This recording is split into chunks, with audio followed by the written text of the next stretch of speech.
We're live. Oh, we're live. Hello, everybody. Welcome to Discover RPG, where I try not to cough while I do my intro because I'm still recovering.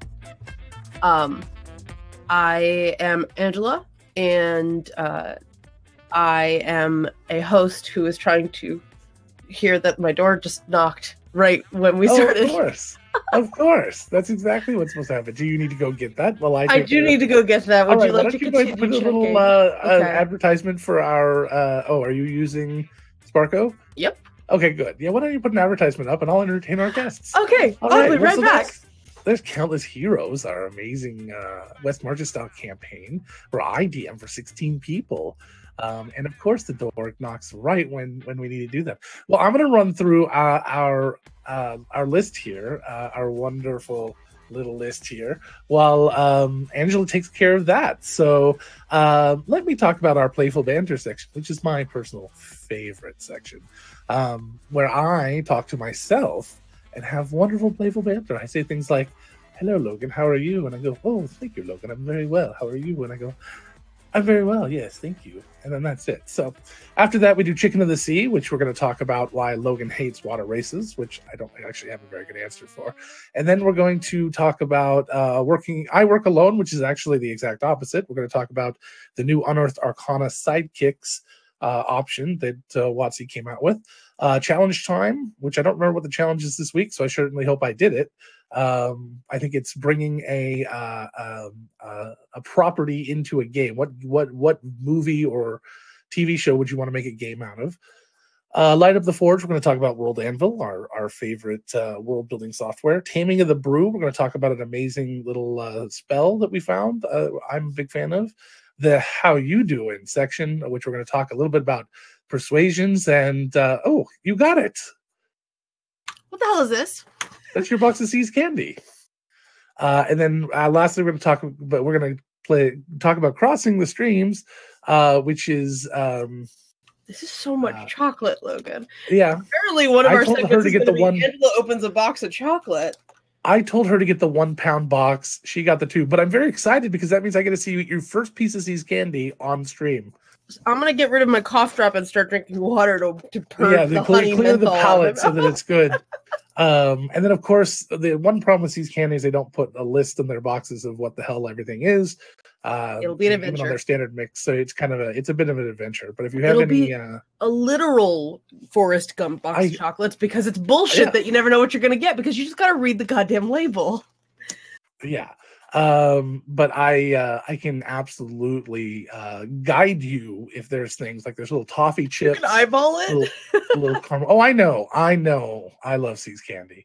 So that'll be interesting. Crossing the Streams, we're going to talk about a little show called Everyone is John, a little game called Everyone is John, and then of course, if we run out of things to do, we'll have a dance party at the end with our music. Speaking of music, let me get that going. Angel wasn't here to remind me. Well, somebody sent me a package that arrived the moment we started streaming, like fucking like Destiny.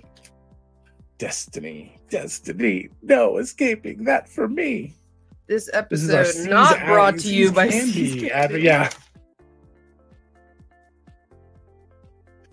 Well, hello, Jay and Matthew. How are you guys? Dr. Angela, that's what I said. Yep, that's what he said. Stethoscope and lab coat. Spangly little danglies. This is such a mistake, Logan. It really is. And I did not realize she sent you the 2 pound box. I'm sorry. I thought she was just going to send you No, it's more like just having it in front of me during the stream. Yeah, there's that. Okay. Sorry. Thank you so much for doing the intro. I appreciate it. It was so distracting to have my door knock right when you're like, go. Yeah, exactly. But that's okay. So how are you doing? I'm doing okay. I'm recovering. You're into your internship and you finished. I'm in my residency. I reside in this apartment. Yes. Call yourself whatever the hell you want in your apartment. I am doing pretty well. I very much appreciated you and Ben taking over last week. It was very enjoyable.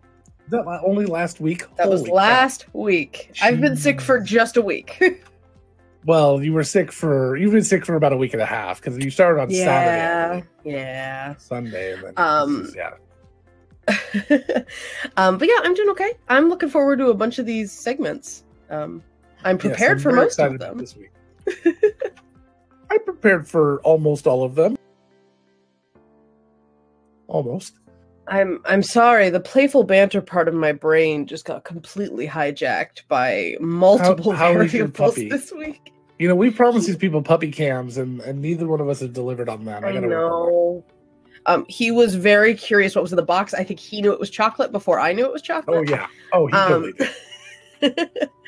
But yeah, he's doing good.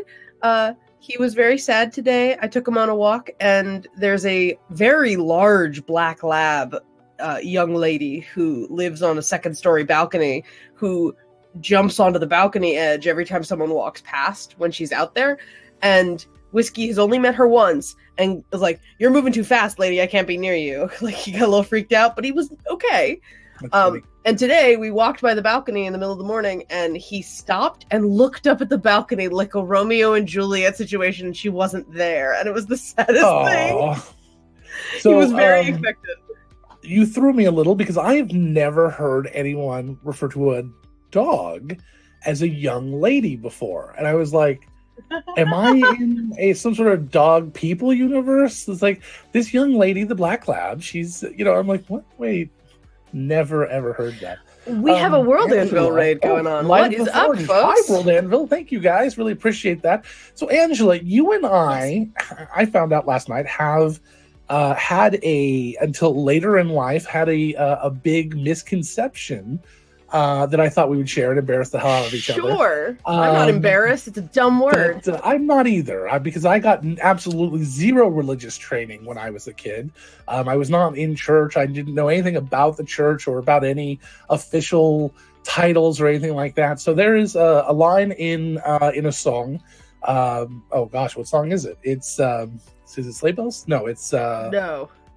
Is it? I don't know. Wonderland. It's Winter Wonderland, right?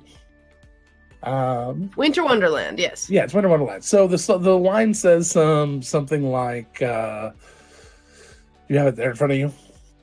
Yes, hold on. In the meadow we can build a snowman, then pretend that he is Parson Brown. So I heard that lyric and I went, who the fuck is Parson Brown? Ago, I was in Christmas dinner with my brand new girlfriend, my now wife, and her wonderful daughter, and my mother, and we were singing that song, and I said, who? And I know all the other names they use. I'm like, okay, so there's famous people in songs. And who is Parson Brown? And I say that, my wife, my child, and my mother all look at me like I am insane, and my mom looks like I just told her that I wanted to be a hobo for a living. Like, she was the most disappointed I've ever seen my mom for years. Trust me, I've done worse, but years. And I'm like, well, what? And she goes, and she just starts laughing. She says, Parson is a title of a church person. And I was like, where did I get all this church raising when I was a kid? How did you expect me to ever know that? What? I was very frustrated. Anyway, I thought I was the only one in the world that knew that. And then I thought Parson Brown was like an antiquated celebrity that I didn't know. And I'm like, why are you making snowman out of him? It's weird. Thank you, Jay. I appreciate that. If you are, we're going to start a new project, a group of people called the I Didn't Know Parson Project. And we're going to go ahead. I didn't know Alan Parsons Project. I didn't. And that's going to be our support group. There's more of us than you think. It's very disturbing. I'm sorry. I don't even know. These are really good. Nowadays that there's Parsons. Oh, what did you get? That was your first piece of See's candy. We didn't even. One of the caramel discs? Yes. Yeah, that's very good. The long stick. What is this? It's kind of just a caramely, nutty thing dipped in chocolate. They're not a big fan. Yeah, not a big one of mine. I'm not big into the nuts and chews. Their long stick ones are toffee. And then there's This is one terrible. that's kind of a tall bar that's to close this rum box. nougat. Oh, it's amazing. I have to close this Pandora's box of deliciousness. Yes, you do. All right, so I'll let's take get them to into Christmas. this. We got It'll a be bunch great. of I will people take here. them to Christmas. It'll be a big Take hit. them, because I didn't realize we got you the 2-pound box. You need No, to it's share great. that, because otherwise I can't have them in the house. I don't do it anymore. I can't buy them. So. All right. Well, hi, guys. Thank you for being here. We hope that our embarrassment was fun for you. Really appreciate you stopping by and light up the forge. Absolutely. We love World Anvil around here. Right in the middle of 2/3 of the way through World Ember. 2/3 of the way through World Ember. I believe that 2 of the people on the network have gotten over 10,000 words at this point. Amazing. We'll have a 3rd coming up soon. I'm going to guess we'll have probably 40,000 words by the end of the month. That seems fair. Ours. Hopefully all of yours are doing incredibly well, and you guys are really rocking them. I really hope that things are going well for all of you. I just repeated myself. I'm very excited to get to that segment. All right, well, let's Heather get going. We got a lot to get through.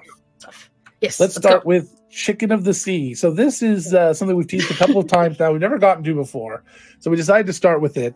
Logan, has a lot of biases when it comes to games that I am slowly working through. I should be in therapy probably for some of them.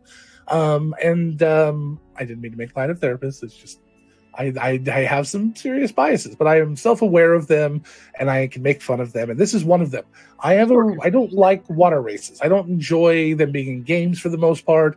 Tritons, well, specifically Tritons are kind of okay because you get, they can come on land, but there's some races that are only water races. And as playable characters, I think my biggest bias with them is that they have a tendency to do one of 2 things to a game.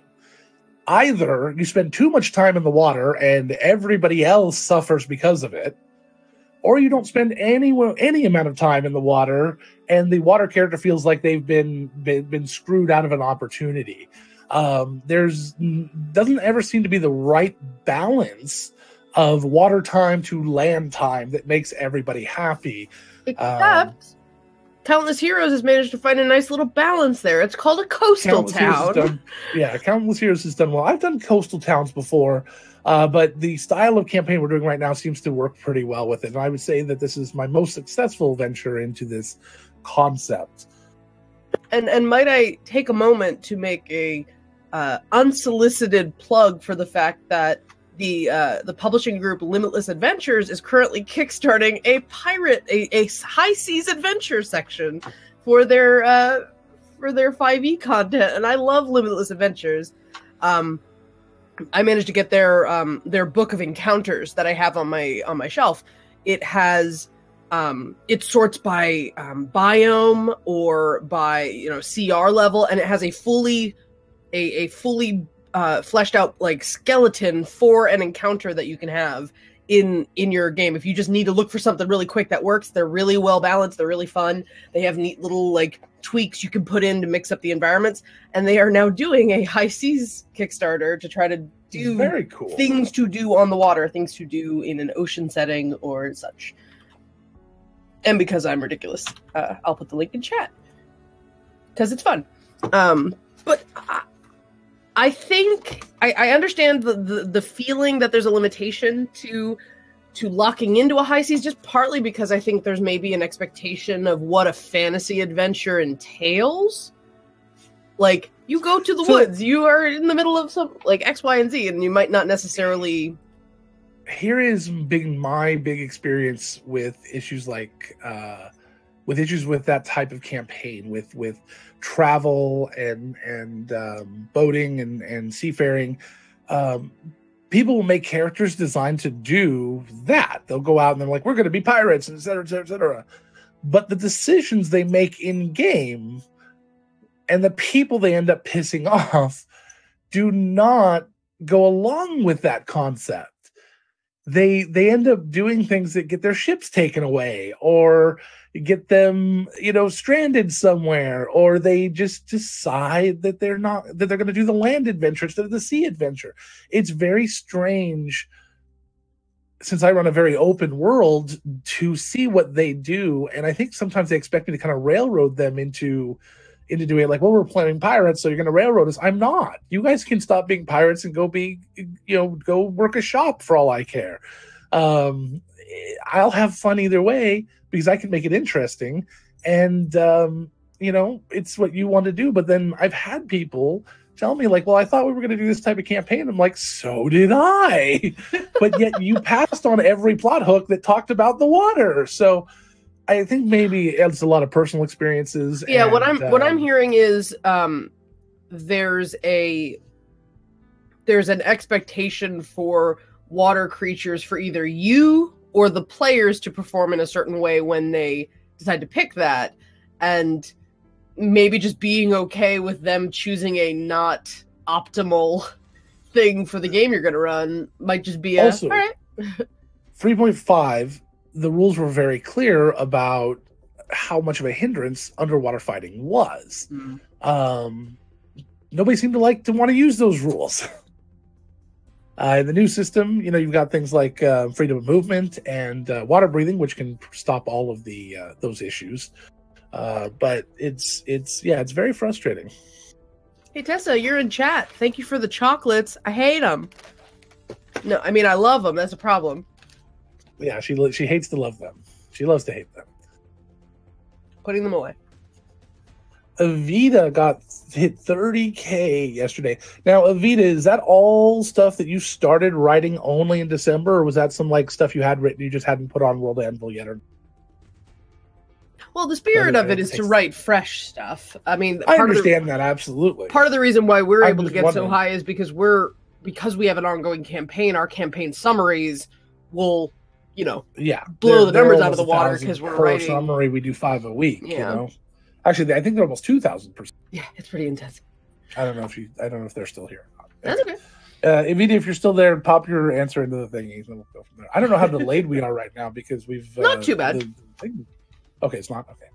All right. So yeah, that's basically my issue with that. I am open more and more to the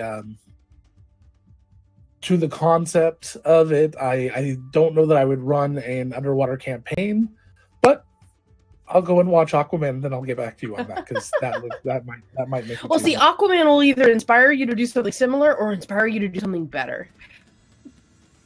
So you'll be like, wait, no, you do it this way, and then you'll do it. Yeah.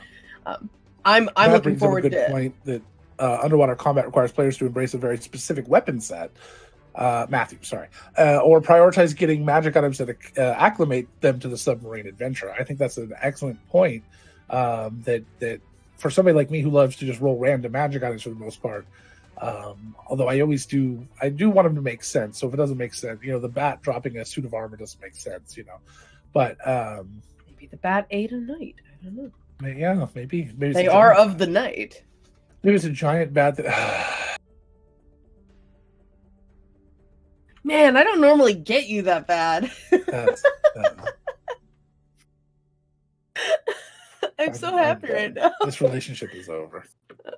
Really? This friendship is over. A pun is how that's insane. That's not. That doesn't make sense.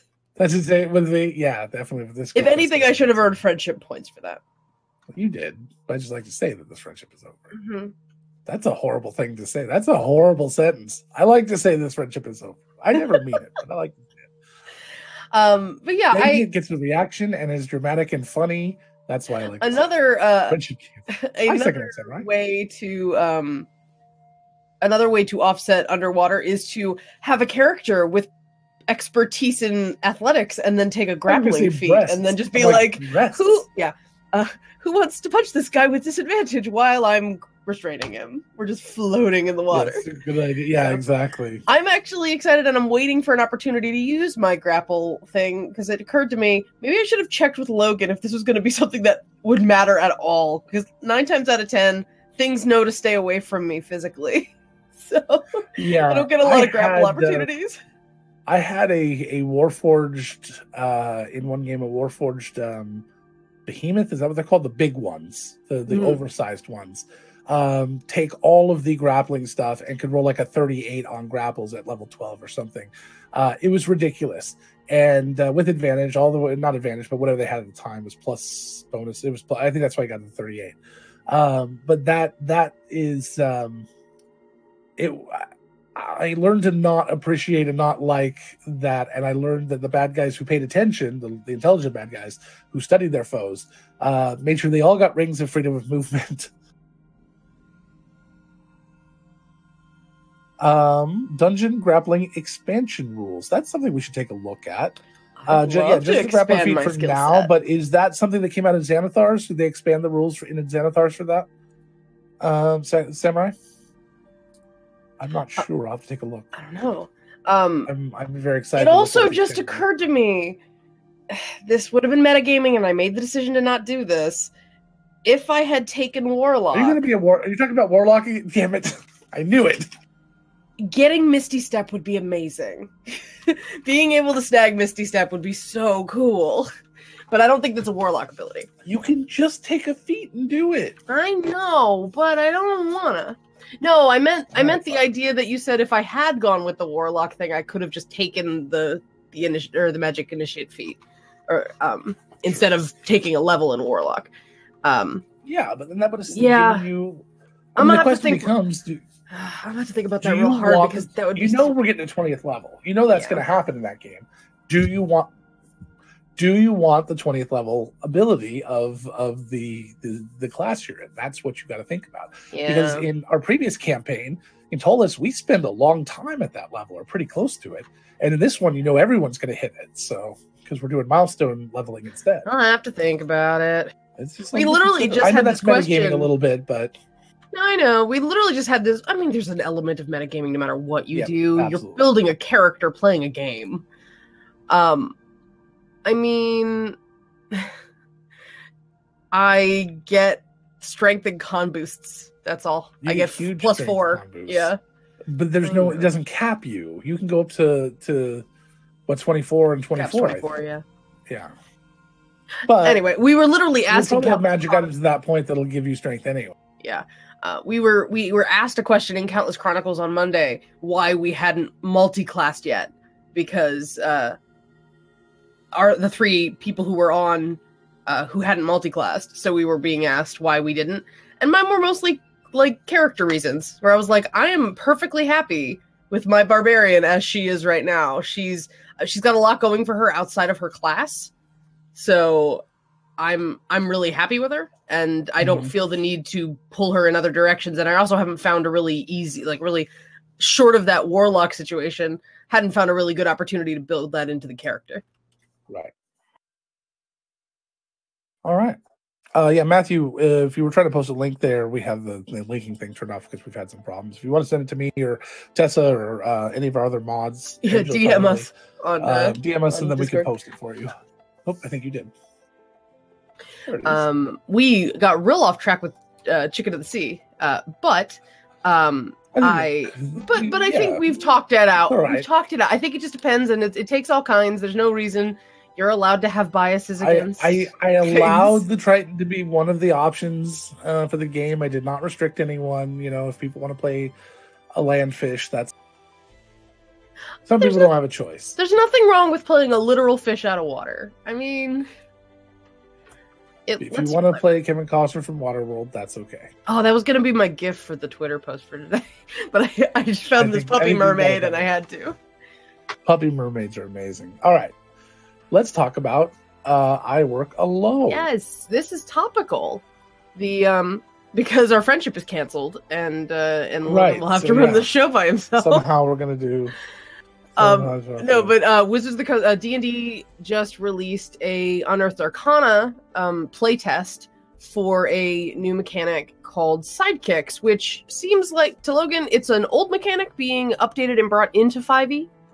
Yeah, in 3.5 and actually in older D&D, as your charisma went up, you could either take a class or a feat, or it's probably changed over time to different, that you could gain followers. And it would tell you, okay, you can have X number of followers, and at a certain level or at a certain feat or whatever, one of your followers kind of upgraded to be kind of a general of yours. And I don't remember what they called that person, if it was sidekick or whatever. And that person actually gained levels, half of your levels in classes, and it kind of became somebody that you could use and as a person to do things for you. But once you start gaining followers and having this legion, it becomes a very different kind of game. Yes, it's a worker placement game rather than a role playing game. Yeah, at 16th, 18th level, you're talking about having 600-700 followers or something like that, and then this general that's 8th level. And you have there's a lot of things you do with them. Nobody's really ever utilized the system well in any of my games where I've allowed it, because if your followers die, you start losing followers, because you can't really put them into battle like that except when necessary. But so this is playtest content. I don't know if there's any. Now, this doesn't have any. It's only the general concept. It's not the followers. Yeah. This is just the one sidekick. Yeah, the idea that you could have we have characters, I would argue, in Countless Heroes that you could transition into this role if you wanted. Not that you don't already have enough people running around.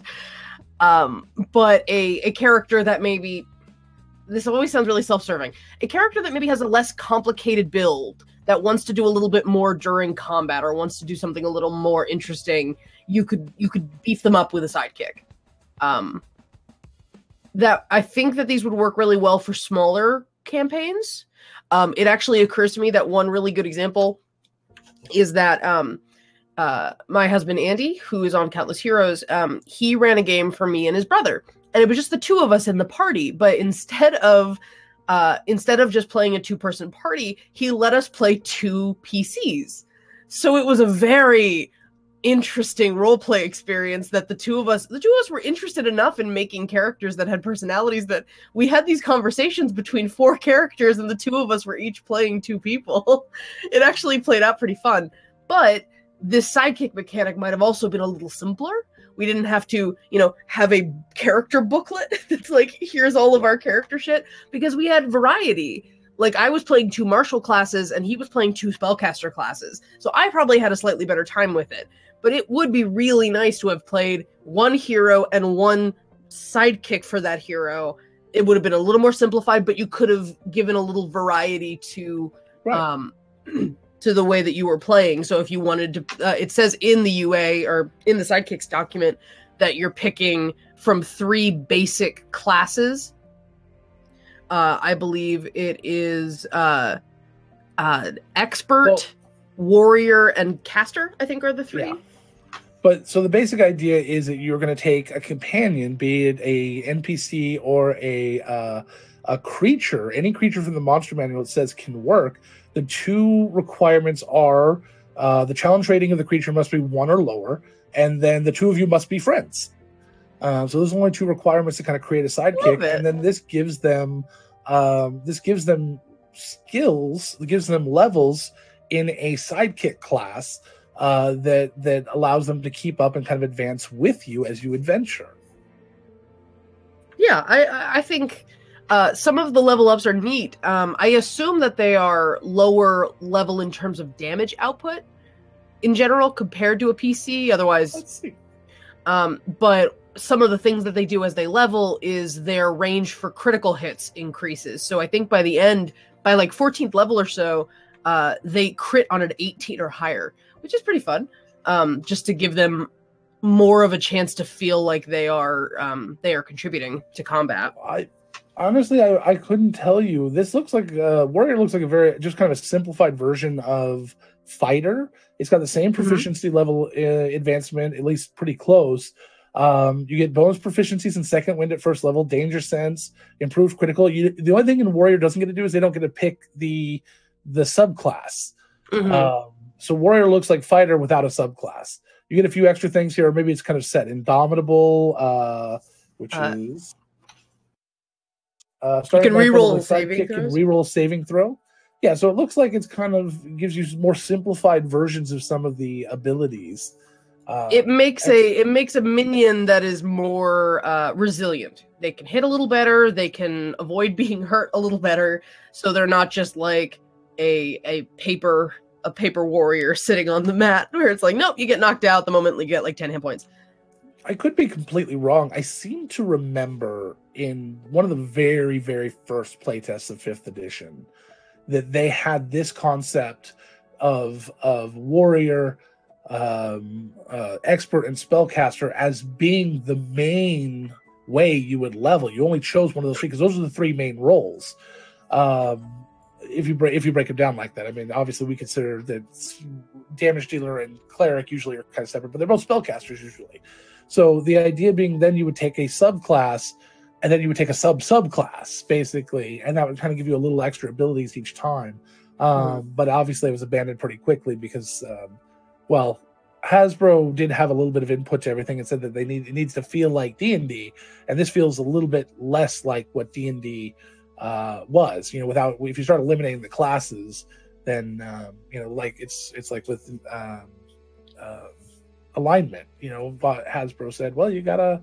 My understanding is, I don't know if this is fact or not, but what I've read is Hasbro was kind of the one that kind of kept alignment alive because alignment screams D&D. You know, there are memes about it. There's all sorts of it's a vestige of a long history of D&D, and to remove it would feel like there would be a faction of people that would get very upset. Mm-hmm. But that's the beauty of it. You include it, and it's optional, which we've talked about. This is a very interesting system, and I almost wonder how it would work to allow, if it would be completely breaking, to allow, say, like rangers with their animal companions to level up their animal companions, because they might. I think they would meet they'd meet the requirement there. Mm-hmm. Yeah, animal companions have always felt a little weaker in my mind than others. I don't know if they talk a lot about the role play aspect in here, and if the person. Well, they talk. You know, they talk a little bit about the build. Expert feels like it's mechanically very similar to a rogue. There's evasion and a couple of other things that they have. Expertise and jack of all trades are mixed into the expert. But an expert can just be anybody, a specialist in anything.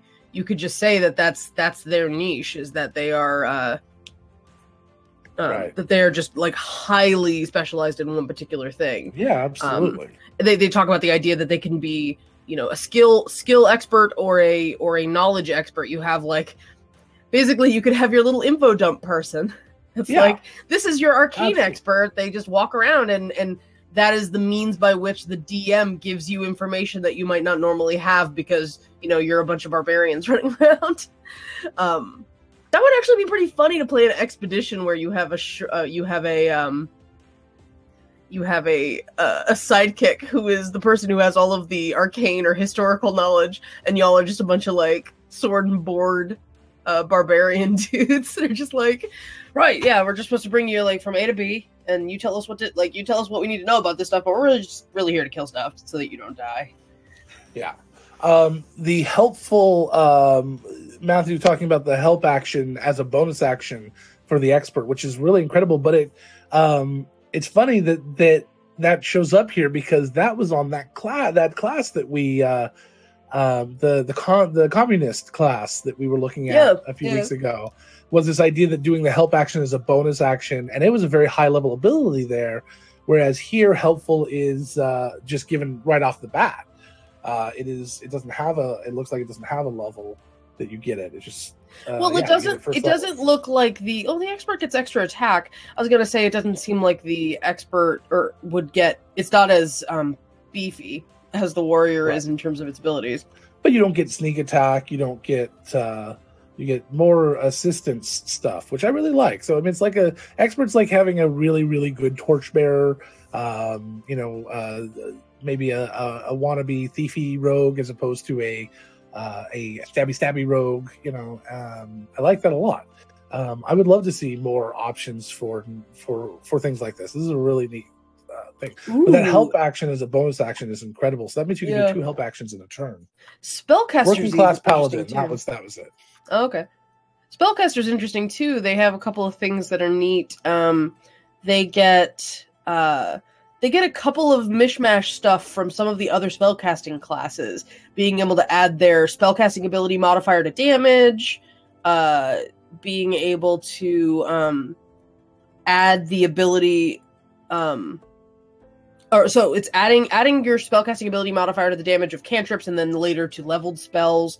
They get advantage to constitutions for concentration checks at 14th. Nice. And at 20th, they can start casting a first, second, or third level spell without expending a spell slot. They get to pick 2 spells that they can just do rote.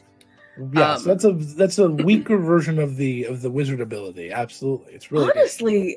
I mean, one of the things that just occurred to me, this sidekick build would be a really good way to teach somebody brand new to the game. Like these are like simplified version of it. Yeah, instead of having a subclass and things. Absolutely, it'd be a neat way to. Or to make just a basic build that's like somebody doesn't care about playing the PHB druid. They just want to be able to do spell casting. They're not really concerned with the flavor because you're building something else. Like you don't need the fantasy flavor. You could use these for other things and just have a very simplified character build. I actually don't mind that. Cool. That's actually a potential useful.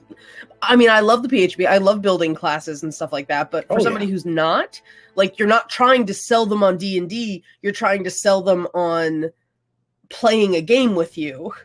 This might be an easier way to do that. Like, this is something that maybe I would use if I ever tried to get my parents to play. Like, here. Yeah. Pick what of the 3 things you want to be. You get to pick from these things, and everything's kind of simplified for them. Yeah, they might not want to get buried in 5 manuals. Yeah. I've always had a concept, though, that if somebody brand new to the game, and I don't introduce a lot of people to this game, it's something that I feel I've lacked on and I want to do more of, and hopefully in the future we will.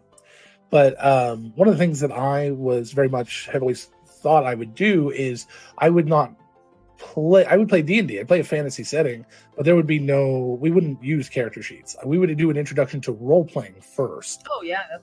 And sit down and we would ask several questions to kind of flavor their character. Like, what type of weapon does your character like to use? Oh, I want to use spells. Okay. What type, I want to use a sword. Okay. Do you see yourself fighting with a sword and a dagger, a big sword, a sword and a shield? And then just kind of come up with these ideas and then almost just run it just a single D20.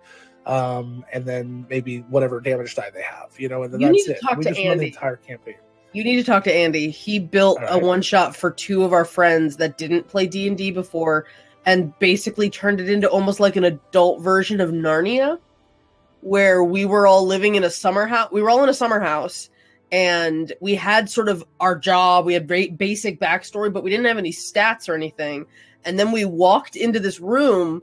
There was a big walk-in closet where this magician showed up and was like, oh, well, here's all your stuff. And there's like weapons on the walls. And there was this pattern on the floor that we could pick 2 styles of magic. And those were things we could do. But then we could pick objects that influenced what our skills were. And it felt very Kingdom Hearts in the way that, like, at the beginning of the game, you get to pick a sword, a shield, or a mage wand, and it affects your stats and your skills. But it's like, what's your value system? And so he had us build like that. And I'm like, this is really cool. He wants to flesh it out more. But it was a very neat concept. I loved playing a, like, hoity-toity heiress who was like, I want to cast magic. And then just, like, picking, what's the fanciest wand they have? I love it.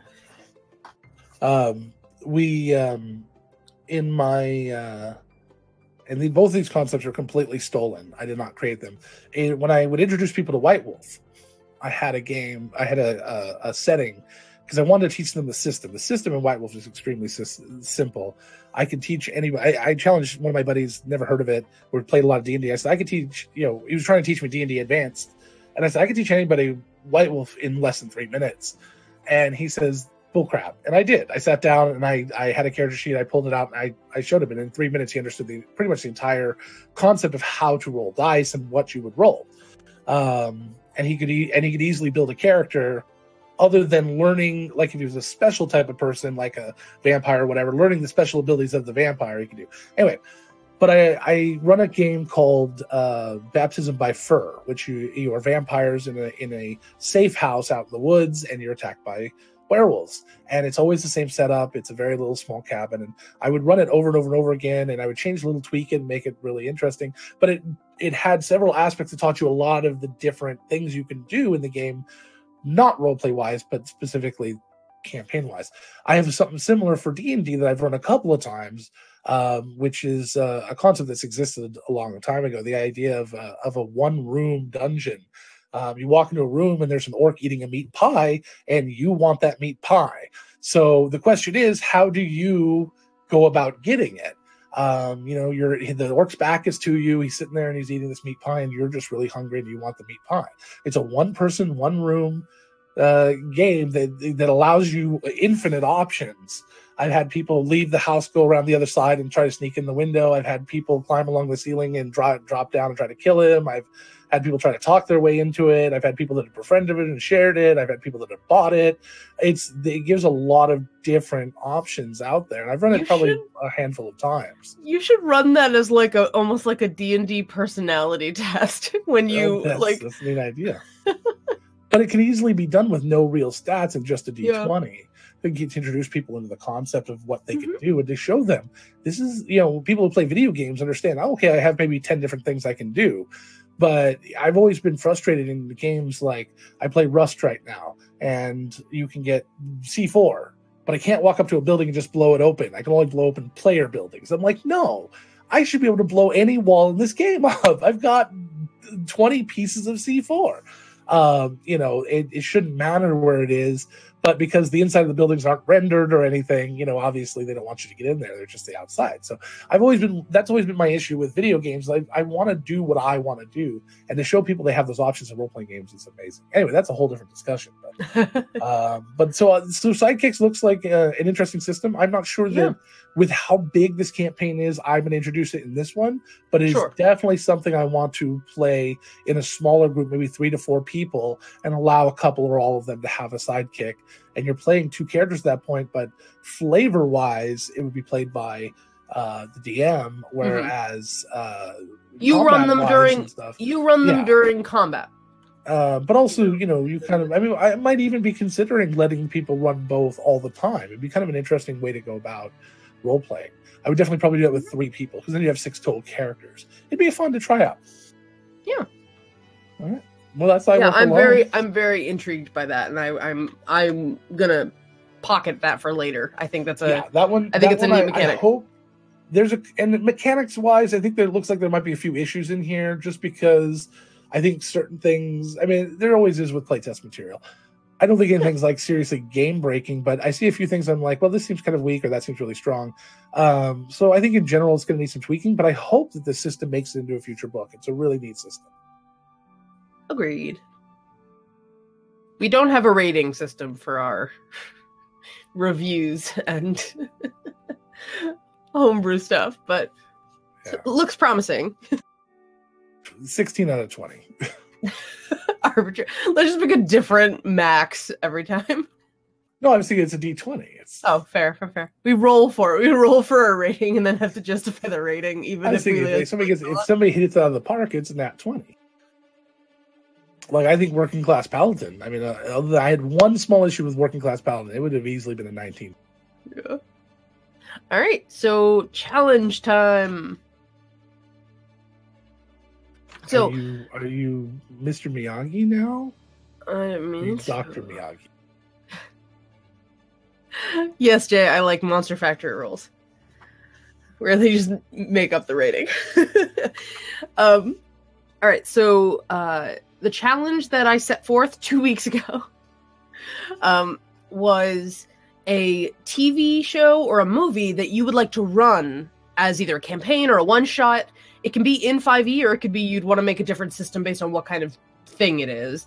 But just taking an existing property and moving it into a tabletop space. Sure.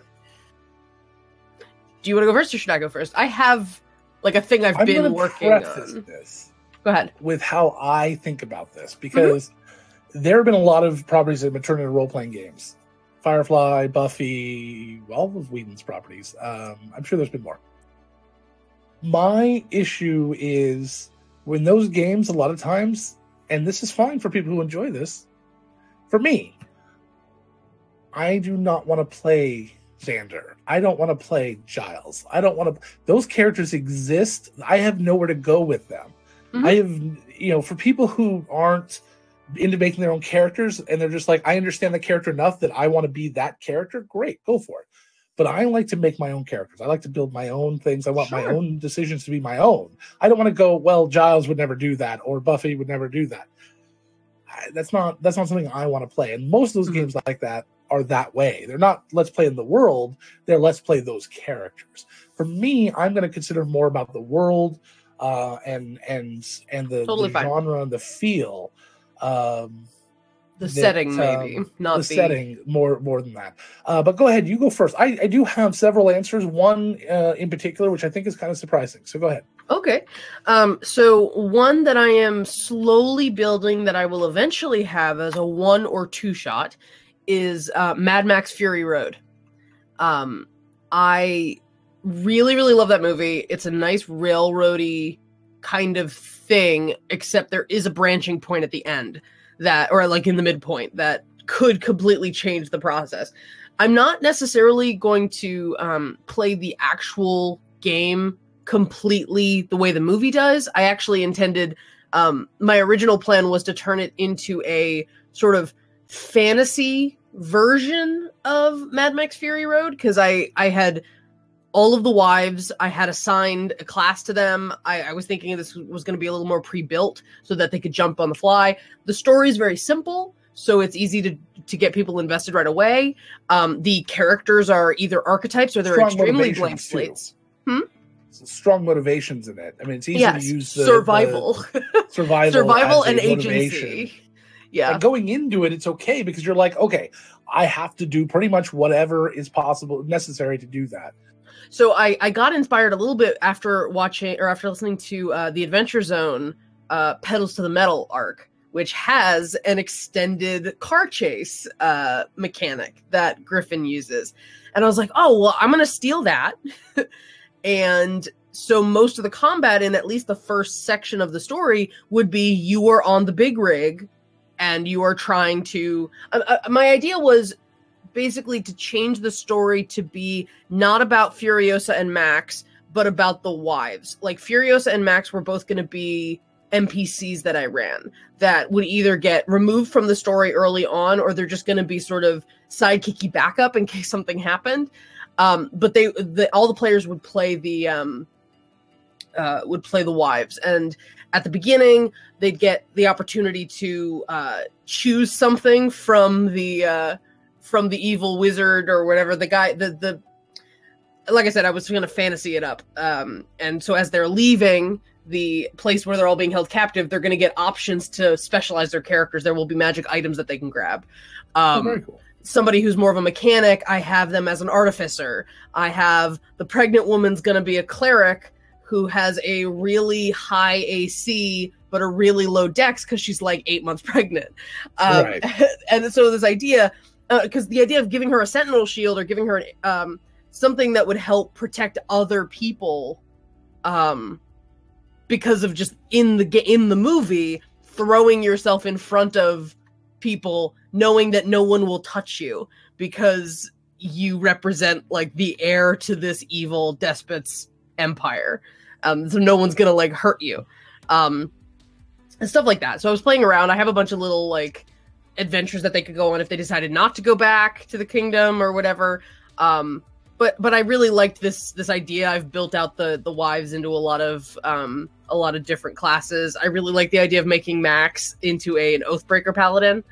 Yeah, so I have a bunch of cool ideas with it. It was going to be called Path of the Fury. And Furiosa was going to be like an ASMR. So she'd be like sort of this fury figure. I was actually really cool. I'm excited to do it eventually, but Mad Max was a cool framework I want to work with. I think that's a great idea. I'm very into post-apocalyptic. I've never played a post-apoc in a roleplay setting. I'd be very intrigued to try, but I've never had the opportunity to really do that myself. I almost went post-apocalyptic. I thought there was a lot of good things there to kind of play around with. I decided to go in a very different direction though, because there is a genre that I think is very underrepresented. that there's a lot of movies and shows that have done well out there, but and I've got a couple of backups here as well. But what I wanted to do was, and the first thought that popped in my head was the future that could have been from The Rocketeer. And where I went with that is more Sky Captain in the World of Tomorrow. Oh, but this good. idea of flying robots and but still this kind of retro futuristic is kind of where I'm at, but without all the racism and misogyny. I can deal without that. But that's kind of where I would love to see a game go. And if I was going to bring something into this, it would be that. Now, I have one other answer that I actually came up with while we were just talking, because you said the word Fury.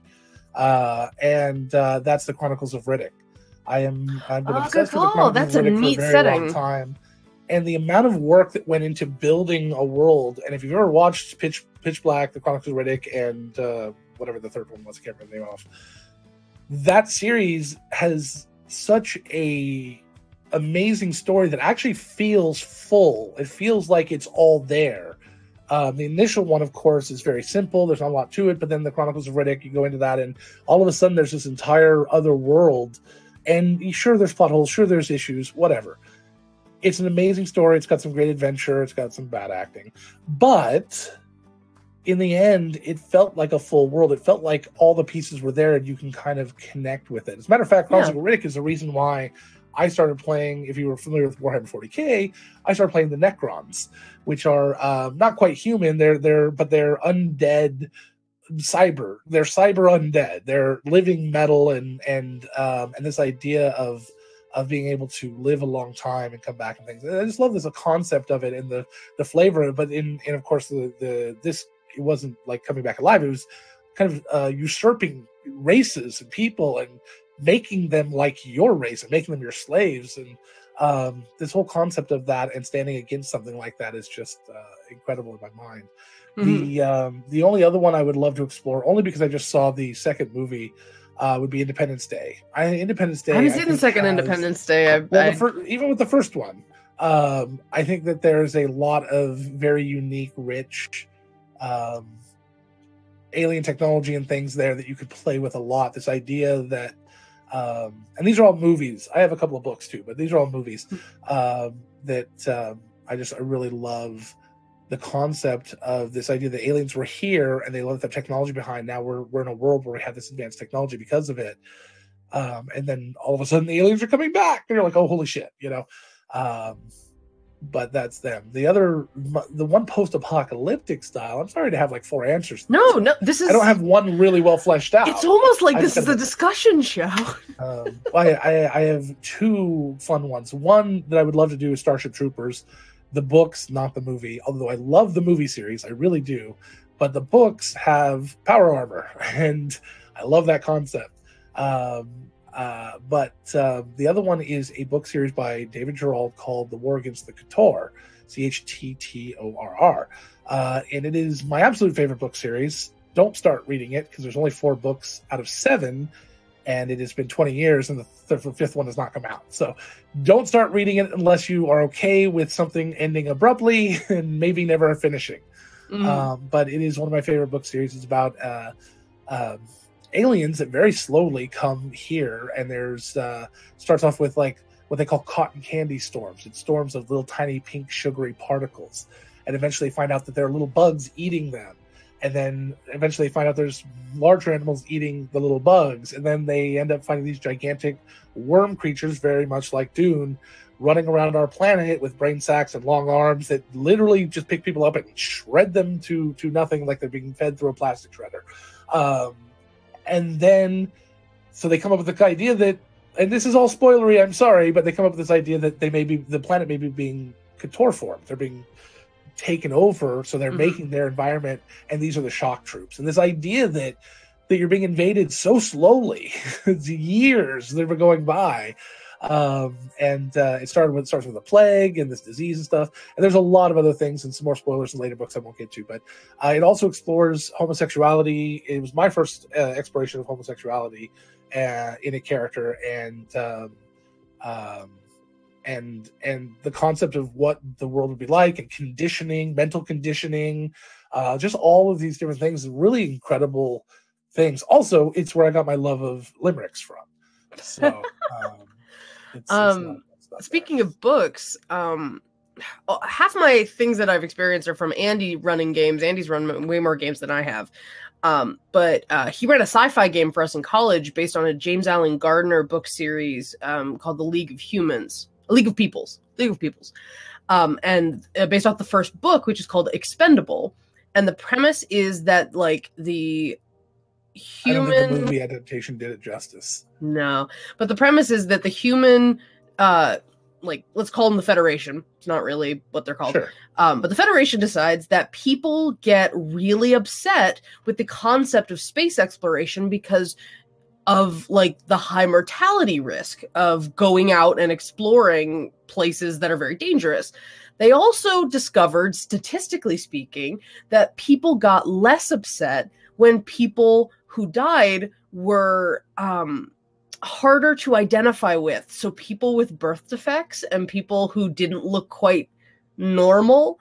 And so they fill their explorer or their space explorer ranks with people who are like, I have 9 fingers on one hand, or I have this giant set of like people with like skin deformities and people who don't look normal, right? Because people got less upset when those people died. Wow. So you have a group of people who are like, when you're building your character, you're building, all right, what are the ways that you are born different? And then you also, like, they also have like hobbies that they pick up. Like, all these people have like collections that they collect and things that they do when they're out exploring. So there were a couple of different things that we built our characters around. And you had the option to say, like, no, this is bullshit. I was born and then put in this group. They were like a second-class citizen that were sent on these very dangerous missions because the realities of morale in this federation, they just statistically found that this was the case, and they built their entire system based on it. The book is really good. I really like the book a lot. But yeah, you built just... It was a neat concept, and that the League of Peoples is a very intriguing series. It's just about like a group where Earth can get brought into a League of Peoples, which is like the massive actual federation, but they have to abide by certain rules, and if you stay on Earth, like, you don't get to be in it or something. It's a very interesting concept. It deals with like magic existing in the world, but because of nanotechnology in the air. Like, you interact with nanotechnology in the air that then makes it look like magic. The idea that like humanity has just regressed in its technological understanding. You're basically in a medieval place. That's incredible. Yeah. There's James Allen Gardner has some really interesting stuff, especially with like gender, and he has some neat books that revolve around different things. There is one other book I'd like to mention that I have no desire to really bring into our world, except our real world. I wish it existed. It's called Dream Park. And it is basically live action role play, but it is so popular. There's a 4-year waiting list. You get to go, you are your character. They give you special suits that make you extra strong or whatever. And the only scene I can remember from, because it's been 15, 20 years since I've read it, was the group. Every night, the rest of the scene, what you're going to be doing in front of you, is built by scene creators. So the scenes are being built in the next rooms while you're sitting there combating in this room. And it's basically Dungeons and Dragons, and you get your characters and you make your teams and you wait 4 years, and then you get to go in and then play. And when you get in, at one point, one of the cheaty types snuck ahead and looked at the monster in the next section of the story. and forgot the idea that DMs can alter monsters, and came back to the room and said, "Oh, that's a nothing monster in the next room." They went and attacked it and found out that it was a mutated version of it, and it was extra strong and ended up really hurting them. It was just funny. But also, the thing I love about it is when you die in Dream Park, you get to come back as a zombie and go after the party. And I love that concept. So anyway, that was just me remembering a book that I enjoyed. So Dream Park, David Gerald, I think. We're going to have to link all of these books later, by the way. Yeah, I'm starting to assemble a list.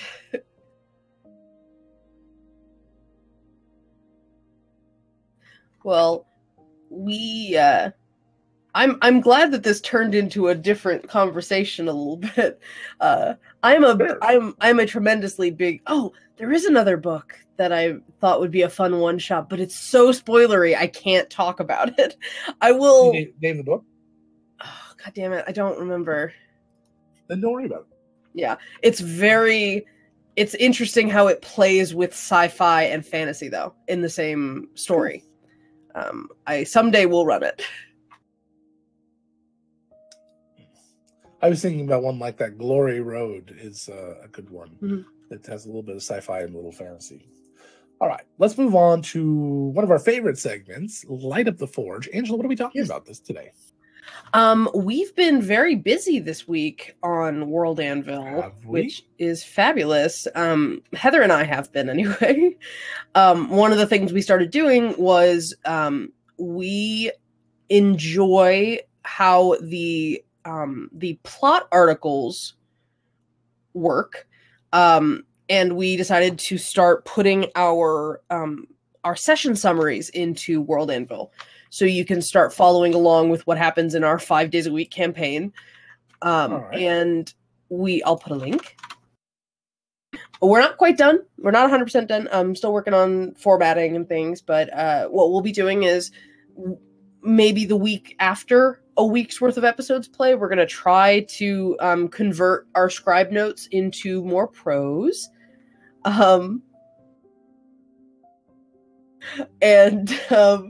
We've been writing a lot of those. So Heather broke 10,000 words this past week because we were putting so much content in. I've been working on both getting the episode summaries done, but let me see what my user account says. What have I been working on? I'm working on the player characters. I was working on the player character sections this week, trying to get them all sorted out and prettify. I made them all pretty. Okay. I gave them little characteristic little header images that give them a bit of character, give them a bit more visual character to them.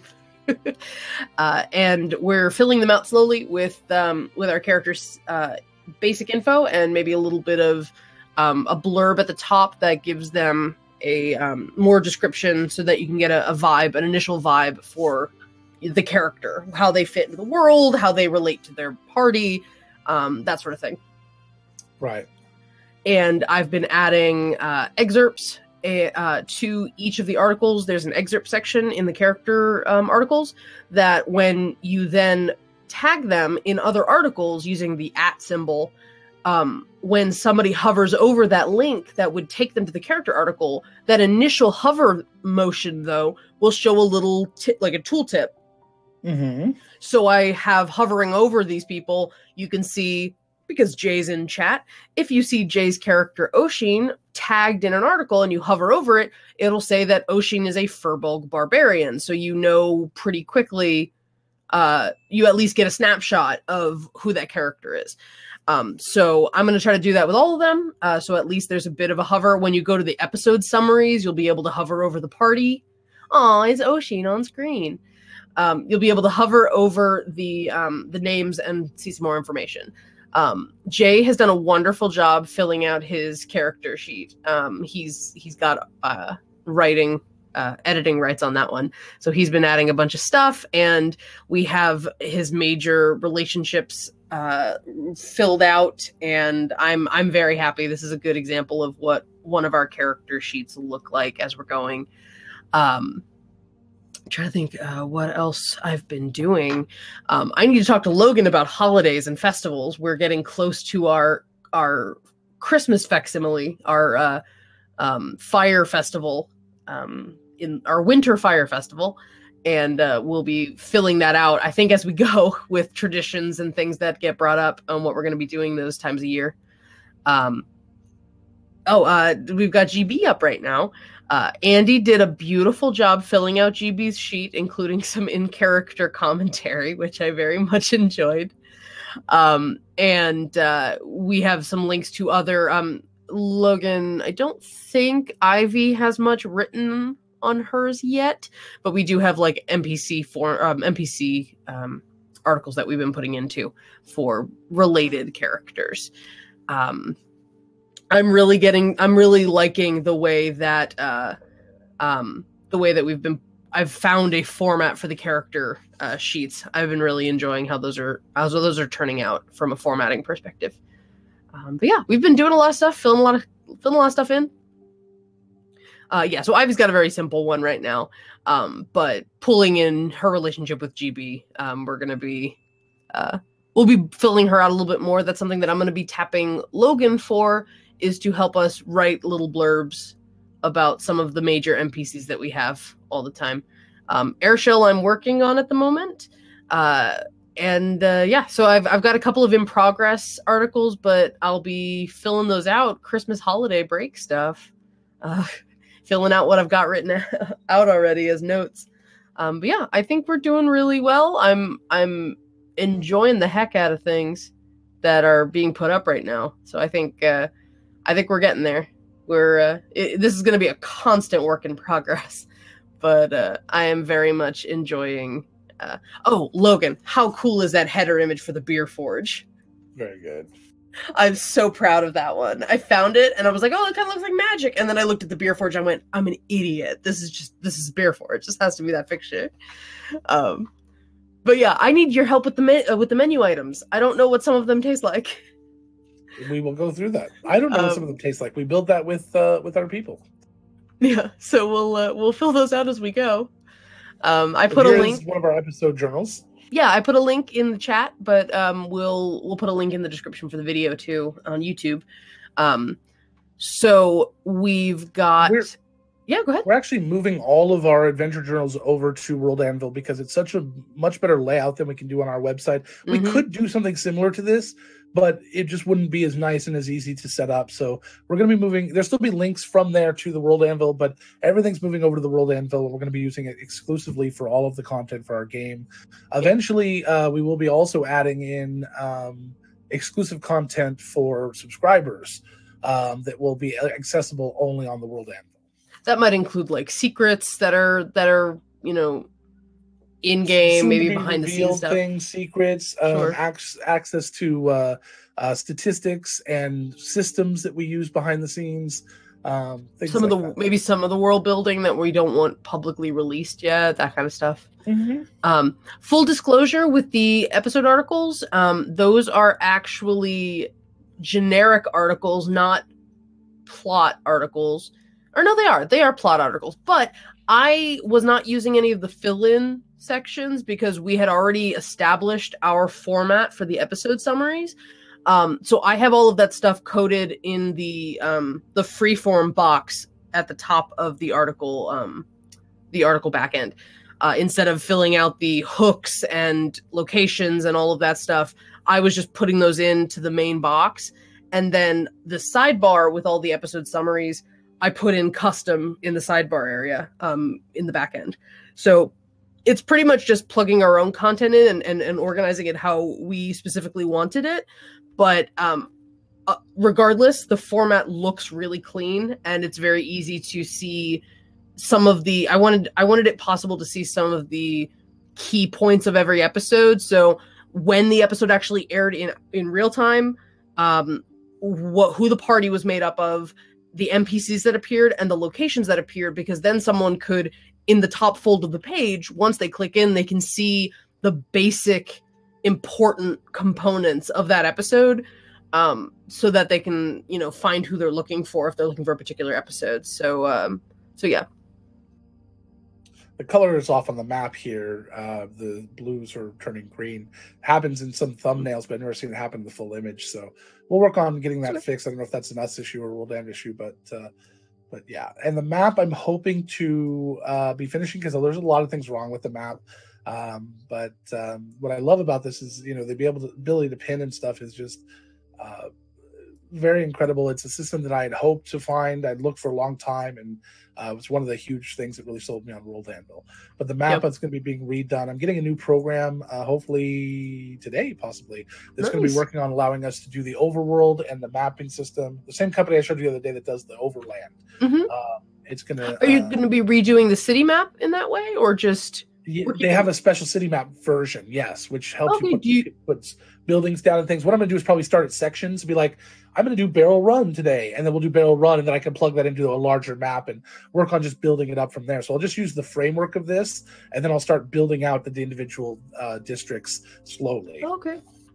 But are we going to still have this overview of the city map?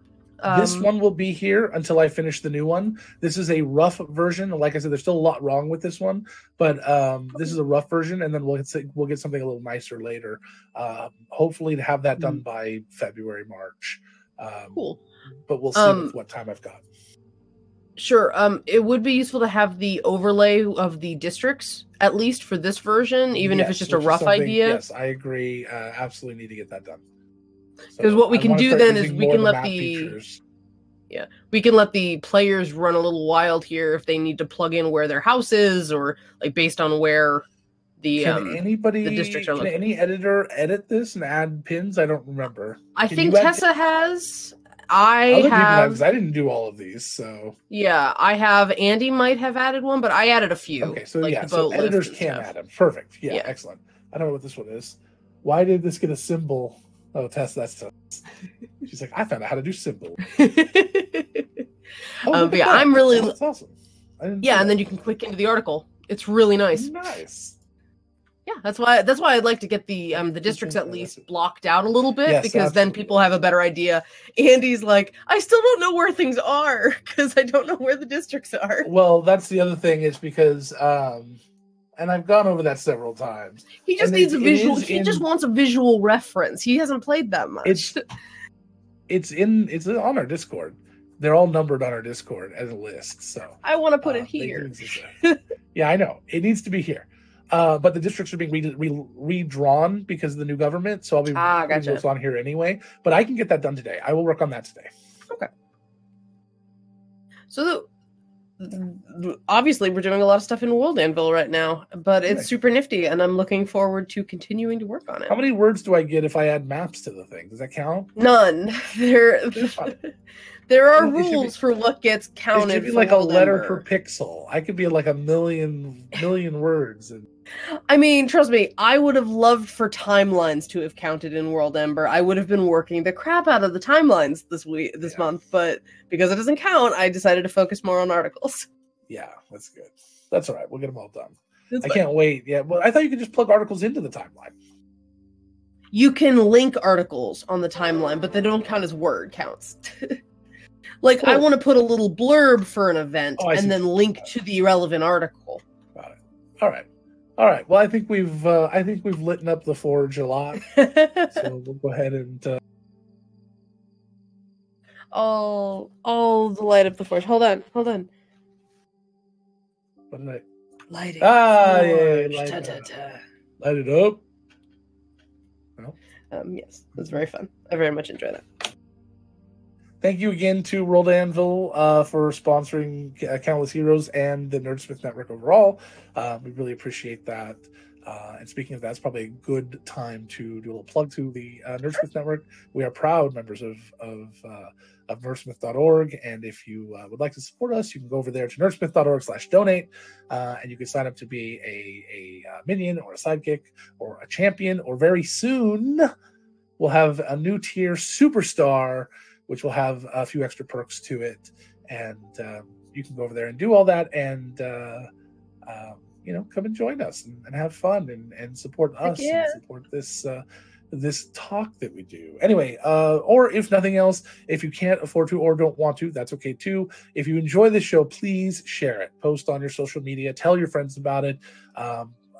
Because that every time, if everybody who told me they were going to share our show actually shared it, we would be viral on Twitter all the time. But yeah, if you could just go post a little tweet out saying you're watching our show right now, that'd be great. Samurai, we are working on the new sign-up system. We're still working on the new membership. We are hoping to have that launched for the new year. So we will. Yes. We'll be plugging the heck out of that when we do. Over to it. We'll have to cancel all the old memberships and have them re-sign up, which of course means we're probably going to lose some in the process who probably don't remember that they signed up for it. But the new system will automatically give you access to bonus content, no longer having to put a password in, none of that. Hopefully, we're working on a way to link it to the Discord to automatically give roles. So we're trying a lot of things right now. But if nothing else, it'll be at least a membership system that will remind you about payments and tell you about it. You can cancel your own subscriptions, and you won't have to use PayPal anymore. You can use a credit card, which has actually been a roadblock for a few people that don't use PayPal. So we're trying really hard to make sure that everyone can have access to us. And of course, we've got all that amazing bonus content on there. That's the big perk. That's a thank you to all of our people. It has nothing to do with what the shows are now, but if I could recommend just one, if you wanted to watch, and I want to put an excerpt together to just put out there as a teaser, the Shenanigans, we did a show that we called Polly. Which wasn't is Squawk?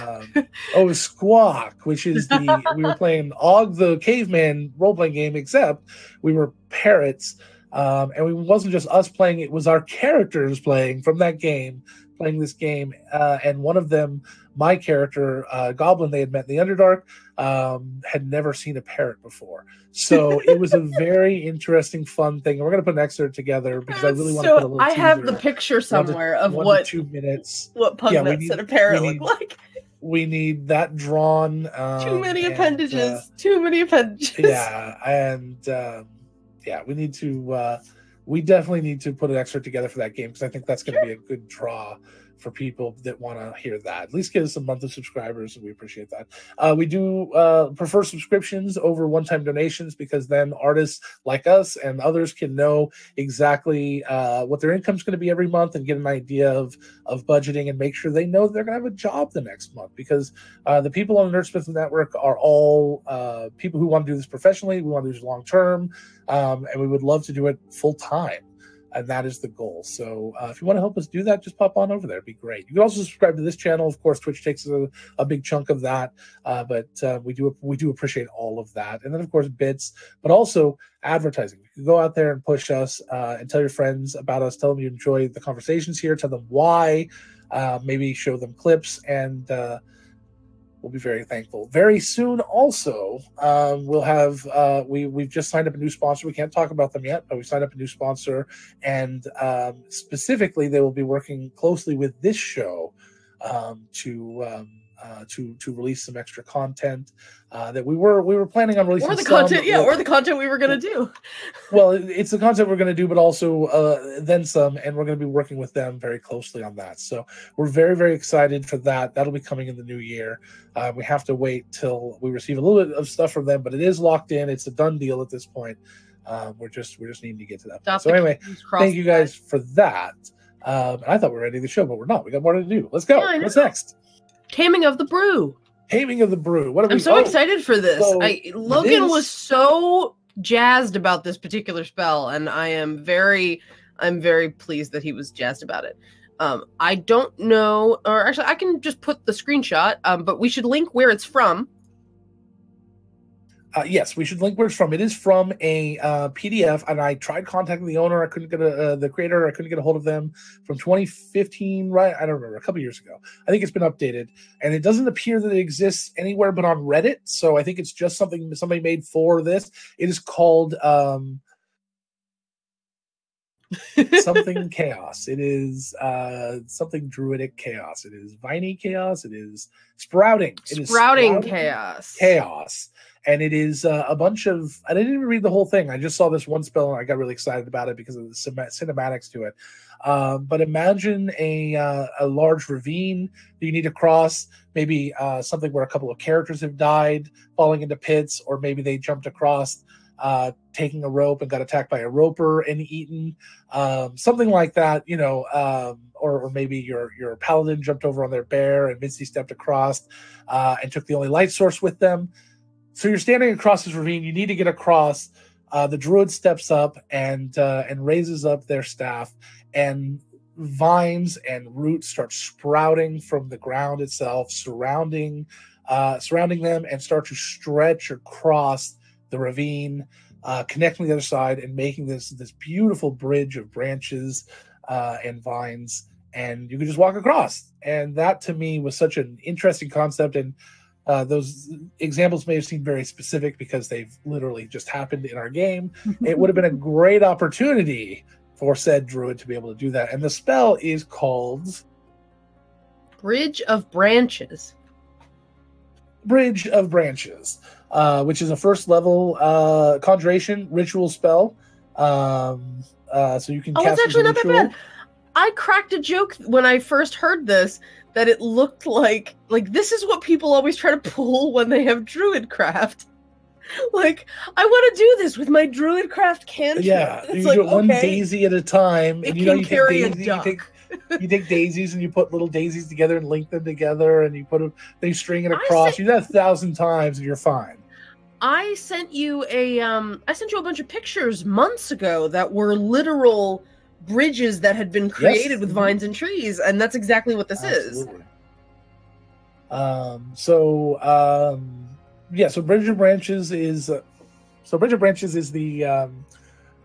spell, and again, it's I think it's a beautiful and cinematic spell, and yes, there's a lot of uses for it, but you get a lot of situations where half the party can easily jump over 15, 20 feet. The other side can't, and stringing a rope and having them climb or walk along the rope becomes very difficult to do and dangerous. And this is a simple spell that makes a lot of sense to me. And I am very anti-homebrew spells because they have a tendency to get out of control very quickly. But this is functional. It is it's not damage-based. It's not damage-based. It's not... There's no way to use it to break anything, I could easily see someone using this to be like, well, I want to put a shield over us. And I think I might allow that to kind of be like, okay, I'm going to grow it kind of over us and around us. Or like if we're down in a hole and just build it over us as protection. It seems like that's a neat way to use the spell. So there's a lot of options with it. But like I said, it's cinematic and it's functional. And it doesn't seem overly powerful for what it does. So I'm a big fan of it. Mm-hmm. Honestly, the entire PDF is really interesting. I'm very intrigued by a bunch of the subclasses that they put in there.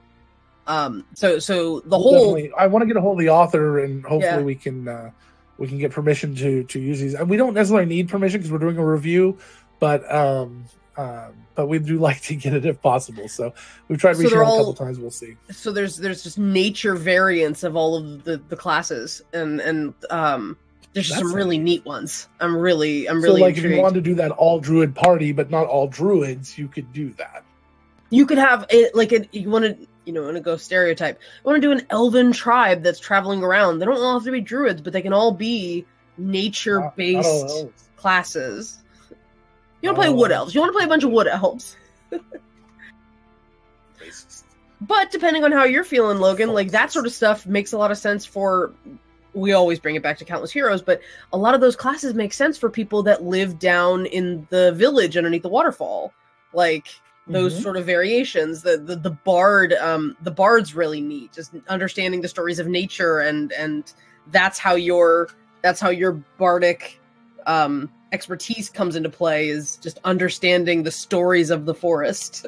Yeah, absolutely. I really appreciate that. Now, there is the tendency to ravines and things like that are very good to throw into a counter to make them a little extra hard for people. Sure. There's a ravine and people are shooting you from across. This kind of eliminates that difficulty fairly quickly. But except it does have an AC and hit points. Exactly, which I love that they included on there. That's like, okay, we can destroy the bridge. That's great. It can be cast again, but it's a limited number of spells. Temporary way to go overcome an obstacle. It might be there long enough to allow your allies to get across to get to the fighters. And I love that it's that it isn't permanent. That it's not like, okay, it's just forever. This idea that they can destroy it or they can limit it. But the idea that it has a tendency to kind of take another tool out of the DM toolbox it can be frustrating for some DMs, and I understand that. But that's part of the game. All spells are, other than straight damage spells, and even then, are taking tools out of any mechanic spell, what's the word I'm looking for?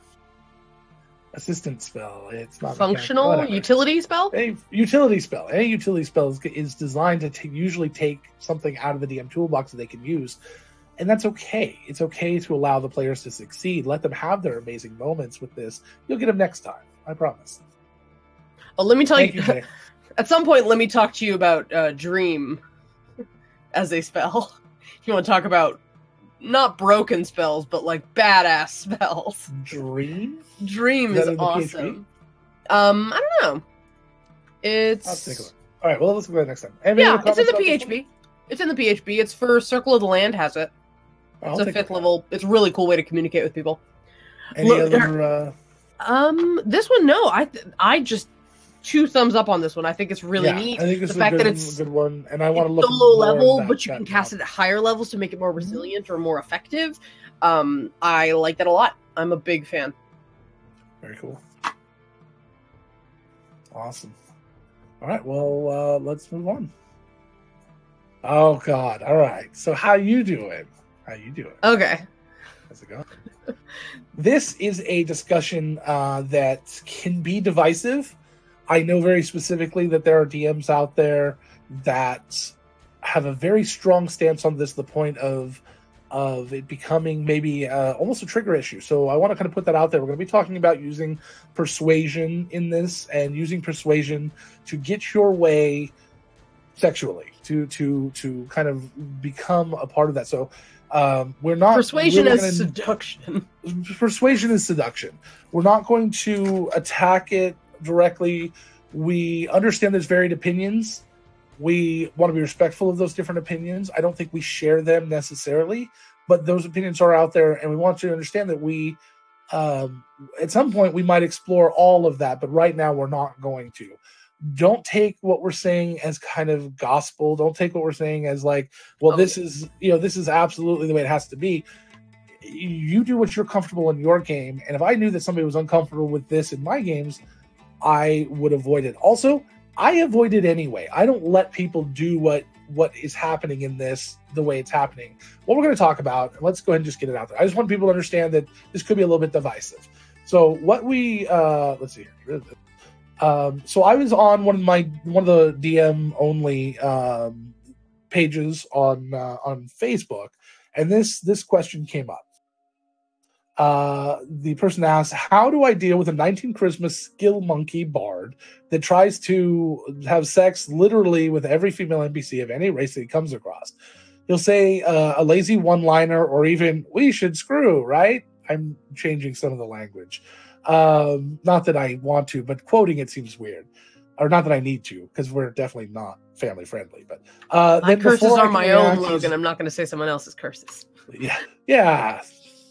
So we should screw, yeah. And then before the DM can even react, he's rolling an ability check.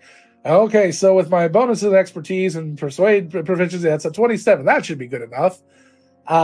In the first session, I thought it was funny. I let it happen, but now there's a precedent set, and I don't agree that it's funny, but there's a precedent set, and he's using it 100% of the time for the past 3 to 4 months.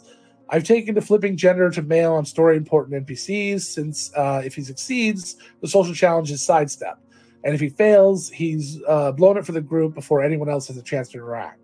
But he's commented last session that lately there have been only guys around, and that's not realistic. Aside from... so now it's not realistic to have only men in a fantasy setting. Sorry. The sass came out. Well, I'm no, sorry. no. It's not realistic when there's no women to have sex with. That's the problem. Right.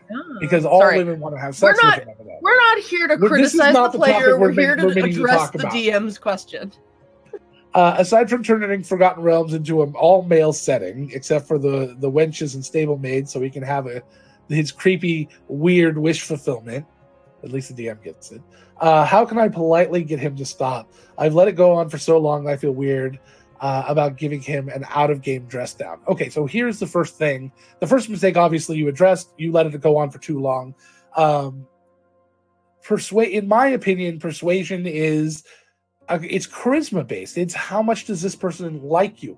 Just because someone likes you does not mean they're going to have sex with you.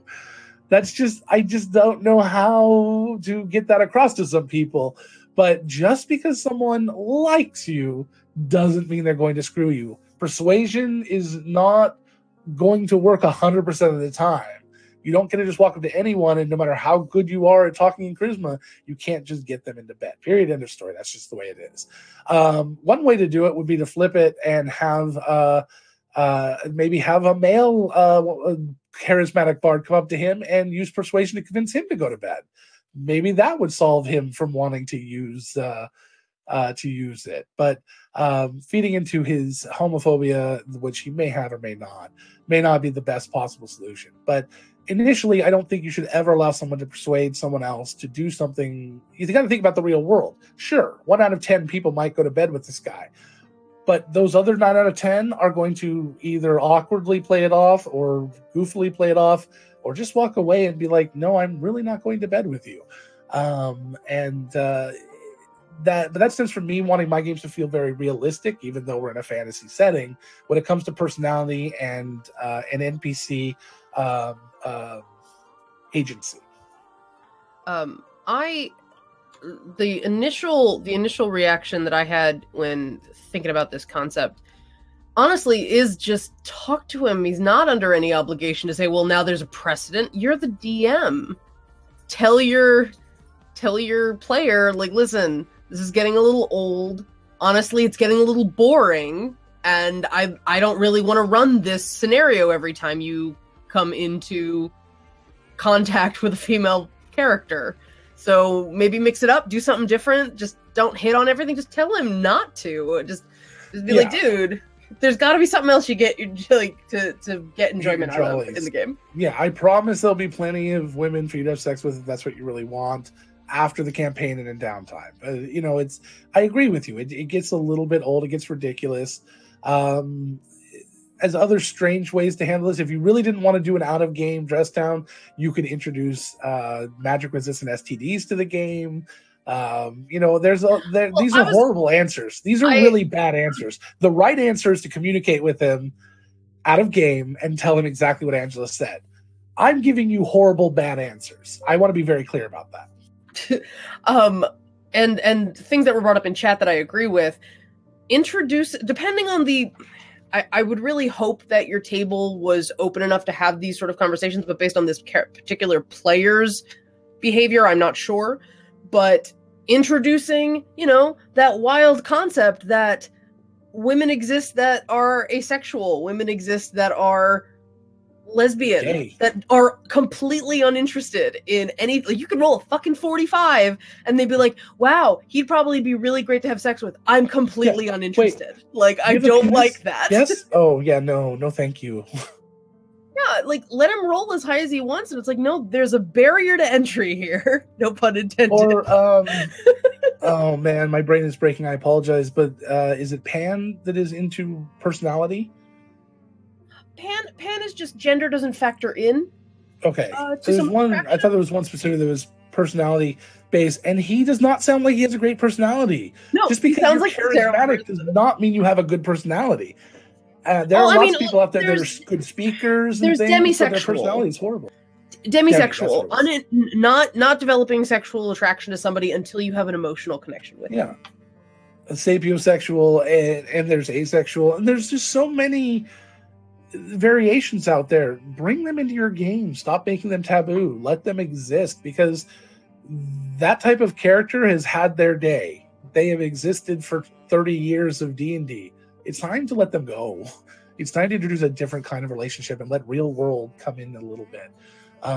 It really is just time to get rid of the, if there's any girls there, I want to do that. Oh, another thing that in case they weren't comfortable playing direct role play of a rejection of that kind, you can also, I know this is often a way to sort of open the gates to more natural in-character role play, to talk in a more meta way about the conversation that they have with that person, where it's like, okay, so you go up to hit on that person, right? So what sort of stuff do you talk about?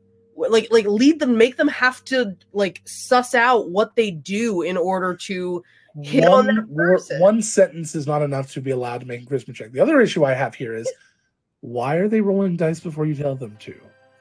You should not. Yes. They don't decide when they roll dice. You decide when they roll dice. And if they have not role played out sufficiently to be allowed a persuasion check, persuasion in some situations can take 10, 20, 30 minutes, an hour, or longer.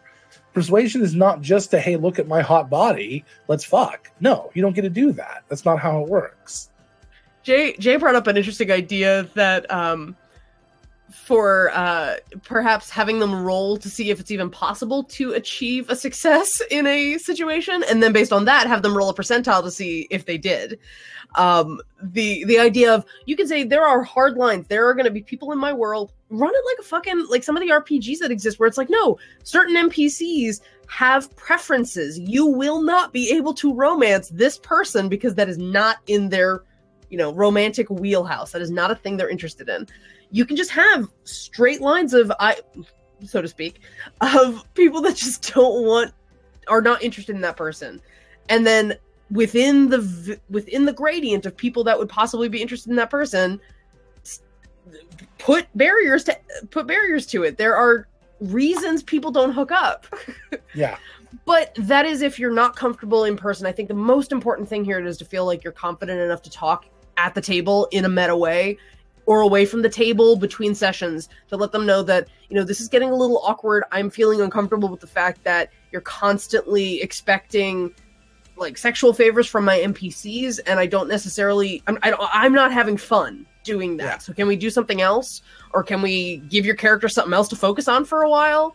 And I guarantee you that if you have a problem, at least half of your players have. At least. And if you have any female players at that table, they definitely have a problem. I suspect there's not 100%. But I maybe not. But you know what? You never know, because some people get stuck in D&D. They want to play D&D really bad, and they don't have other options. Sure. So the D&D can be therapeutic. It can be helping. But let's hopefully they talk. And I guarantee, I didn't look at all the comments, but a lot of the comments were very much what we're coming up with now. They were, talk to this person, stop this behavior. It is toxic. And you're not under any obligation. You're not under any obligation to say, well, there's precedence, I can't break precedent. There's no, like, you're the DM. Not. You can change your mind. Mm-hmm. You deserve the right to change your mind. Absolutely. 110%. We can clip this and then link it on that page if you want, Logan. I might. We can clip this section. Yes, that was that. I appreciate you letting us explore that. I know that's one of the crunchier topics we've talked about. Well, and we're going to talk a little bit about this type of thing. Yeah, we're going to go over issues as best we can when we can. I think a lot of the stuff we want to talk about is a little more brainstormy and creative, but this is, there's a lot of people out there that work with this kind of thing. I do want to. I don't agree. There's some DMs out there that think that this is a much worse situation than for me on the surface, and I don't necessarily agree that makes this person a bad person. I try to approach overstep lines outside of the game. Sure, and there are people sometimes where they're kind of lost causes regarding things like this. But I'm trying as best I can to approach situations like this from a place of education, a place of trying to encourage people to be better.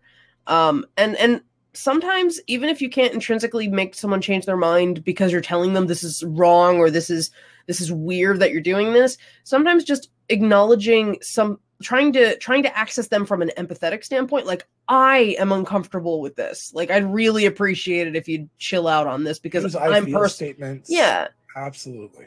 And sometimes that's not going to come across, and you might just have to cut a line. I mean, there is a point where you got to cut a bitch when it comes to games. But you could also have a new session 0 and sit down and talk with your players and be like, "Look, this is what's going on. Reconfiguring the game. I want to make sure that if you haven't already had one, have one. If you have had one, have a second one. Have a session 0.2." And you sit down and ask your players, is this something you want to continue? Are you guys having fun with this? Because I'm not. And you not having fun is enough to make it stop. Everybody should enjoy the table, and you as the DM especially are forced to interact with that situation. So even more so, your opinion matters, because you shouldn't have to be put in situations that make you uncomfortable. Yep. Although sometimes as a DM, I do put myself in situations that make me uncomfortable. But you are in my control. You are in control of I'm in control of that. That isn't something that you have agency over. I am only torturing myself. It's not other people torturing me. Yes. Because I sit there and I go, I could make this so much easier. I could just say that people are alive. I can fix everything. I can make my players happy. But no, I continue and I destroy my players. So, anyway. Yeah, by the way, everybody. To the grain. No, I'm going to call you out right now. Before we started, I talked about something about Syl and how much I enjoyed Syl, and he goes, "Oh, I can't wait to break her." And I'm like, "You haven't already? I'm upset." I have several things coming up. Oh, God. Thank you guys for listening to that one. That was a good one. And we got 8 minutes. Can we do cross the streams? Can we finish today? Yes. It'll be our first time finishing. Woo! We get a dance party as a reward. No, never mind. So what is okay? So cross the streams. We're talking about Everyone is John. How is that connected to streaming? Are you specifically just talking about streaming Everyone is John, or are we talking about a different RPG the wrong system? One down there. Oh, well, this isn't cross the stream. You put it on the thing. That's an accident. It's an accident. We're fine. You said cross the streams. It's not cross the stream. This is supposed to be. What's the segment called again? I forget what it's called. It's supposed to be called. All systems go. All systems. This is supposed to say all systems go. Welcome to our improvisational section of the show where we forget what segment we're doing. Here's the concept of Everyone is John. It is a game. It's an indie game. It takes about an hour to play with any number of people. 4 to 6 is usually good. Everybody plays a voice in John's head. And they vie for control of John. At the beginning of the game, players write down a goal, what they want to have John accomplish. And it can be simple, pet a dog. It can be really complex, skydive. And at the end of the game, every time you accomplish your goal, you earn points. The amount of points varies depending on the what the DM says. How complicated your task is. How complicated your task is. One of our friends did base jumping. I stole money. I suggested the forefront of this game, you suggest or demand that your players set a rule that there's nothing sexual, because we've played with some sexual content before and it got a little awkward and kind of ridiculous. So stay away from the sexual stuff. But other than that, it's a lot of fun. Now, the first time we played this, we played it kind of how it reads, where and each voice has willpower, and they use the willpower to bid to take control. So on ours, we have them hold up little numbers on the screen, and when they take control, they just control John, and they have John do things, and I DM the story. Now, what we did this most recent session was so much better. I actually got to see a video of the creators playing the game, and the DM in that situation plays John. And so when the voices are talking to John, John is talking back. So they actually have to convince John what they want him to do. Now, John is very receptive because the voices in his head tell him to. So when you're on a plane, and that's the other thing, the players have no idea where John's going to wake up. John has a tendency to hit his head or get hurt or fall asleep. If you leave him alone, he takes a taxi drive, he's falling asleep. And then it's a new bidding war for who's going to be in his head. Every time you accomplish your goal, new bidding war. Every time he gets hurt, new bidding war. So there's a lot of very interesting concepts there. So the idea is I had one time everyone set their goals, got ready, and I had to wake up on a plane. And the goal was, one of their goals wanted to pet a dog. Well, of course, there's a service animal on it. One. So they had to be like, oh man, look at that dog. It's really soft. You really want to go pet it. And John's like, I do want to go pet that dog. But the caller says do not pet. He goes, yeah, but it's a dog, you know? And so they have to, and John is very receptive. So he's going to eventually do what they say. But the idea that they're kind of having to fight for that with John as well as with each other made a very interesting new dynamic. It was a very silly, fun system. We're going to go ahead and stream it at some point. We'll do a one shot, maybe in the next couple of weweeks here, where we play Everyone is Gone. And we've had a lot of variations. People have played Everyone is Chris Perkins. I believe it was out there somewhere. And that's a bonus content that we have on Nerdsmith is Chaotic Goodness played Everyone is Chad. Chad being their DM. Yeah. So all of the characters in Chaotic Goodness had a very stereotypical like Star Trek-y like. And it was actually the characters, right? Gone wrong. Yes, the characters got put into their DM, and one of the characters was like, "What the hell's a DM?" And I look at it more like Chad is having some horrid nightmare, where the characters are just tormenting and torturing him. I mean, in his dreams. I might be a little biased here, but the evil cleric of the MacGuffin Temple, she was pretty great. If I do say so myself, based on my own voice performance as the evil cleric of the but I do know there were several voice actors in it and stuff. So that's all bonus content you can get to if you're a subscriber of Nerdsmith. But there's a lot of fun, very cool things that you can do with it. Full disclosure with Everyone is John, we've had people before say they might be uncomfortable with the subject matter. So, just the idea that you're playing a game that's based off of a person who has voices in their head. Some people might find that a bit crunchy in terms of topic, and you can adjust it to not make light of that if you have any concerns about that. I personally like the idea that maybe John is possessed by demons. You can have other reasons for and the teleporter accident that they do or that sort of thing for Chaotic Goodness. You can do a bunch of things to make this. I almost look at it like a being John Malkovich situation where it's like, okay, who gets to go in the door next? So there's a lot of you could play with that premise.